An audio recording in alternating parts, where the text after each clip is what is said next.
Surprise. Happy to see me? Maybe no. You should be. I'm happy to see you. What the hell this is all about? This is a one-way relationship we have. You understand that, don't you? Well, I hope you enjoy the view of Emerald Lake State Park in Vermont. Extreme western Vermont. We're pretty close to the New York border here. Boy, so many things have been going on. I've moved out of Chicago, out of the city of Chicago, finally, way overdue. That happened at the beginning of June. We moved to New England, to Massachusetts, Western Mass right now. And coincidentally, didn't orchestrate it, didn't engineer it, but wound up taking a temporary place about 5 miles from my buddy Chris, Mr. Hoff, the friar, the man of many names, the world famous Chris Dyson. Lives about 5 miles from me. We've been hanging out quite a bit over the last month or so. And this trip that I'm on right now actually took shape in February or March. It's supposed to be a big old year, you know. I was supposed to leave in April. It's been the entire year out hitchhiking. And things happened, life happened. Had to move. Everything got delayed. So, as a result, it's now the end of June, and Chris, as a token of goodwill and a generous offer, he said he would take me from Massachusetts to Vermont the day before yesterday. And I was like, cool, Vermont, by the way.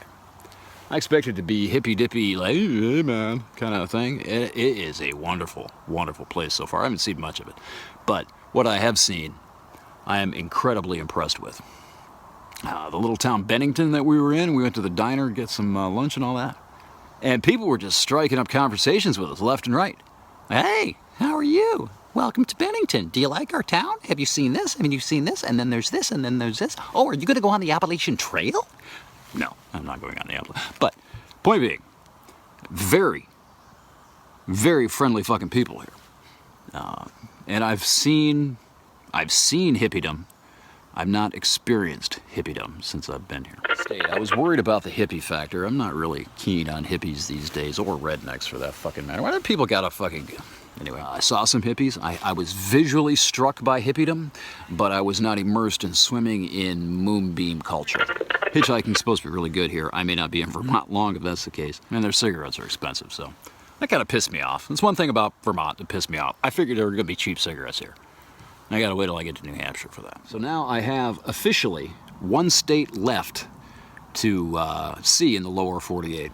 Well, this trip is designed to wipe out that lone state now up there in Maine. And I caution myself about making these declarations. As a lot of you know, back in 2010, Aim for Maine got into extreme upstate New York right on the St. Lawrence River, really close to Montreal. I mean, I was really close to here. And wound up turning around and heading to Boise. My plans sometimes don't work out the way they're intended. So I am going to honor America properly by paying homage to our Revolutionary War heroes this 4th of July weekend. What are you doing? Barbecue and fireworks, motherfucker. Nothing wrong with that. One thing that's going to be different about this trip, I am not going to live tweet it, as I did in 2008, 2009, and even part of 2010. A lot of you folks that watch these also have traditionally kept in touch with me via the wonderment of Facebook, and that's not happening anymore, with good reason. A lot of you know it. I'm not going to go too much into it, but I have shut down, for the most part, my Facebook account, and am working on basically getting rid of it completely at some point. The Cliff Notes version, it's a social disease. Plain and simple. It's a dopamine drip. I've seen some of the damage it's done to me. Personally, I've seen some of the damage it's done to my fucking relationships. And I see the overall damage it's doing to us as a society and a culture.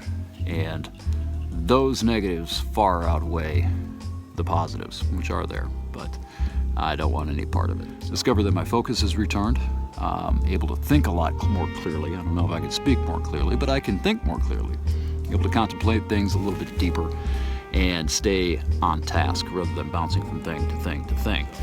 I don't want to bring that back into the traveling. I know a lot of people have been following along with these things here and there over the last 8 or 9 years. through Facebook because I've been spoon feeding you. I've been hand delivering these things, and I'm not going to do that anymore. If you're interested in what's going on, obviously you've found either the YouTube channel or my website, Escaping the Cave. That's how you're going to do it from now on. And if you can't put forth the effort to go to the YouTube page, or at least subscribe to YouTube, or click over to the blog every now and then and see if something's new, you really don't give a shit. And I don't really give a shit either. So there we go. And if that bothers you, if you don't like it, if you feel left out, well, I know where you can go get some gear. Maybe you can take your own trip. Anyway, welcome to 2017. I'll talk to you next time. So long.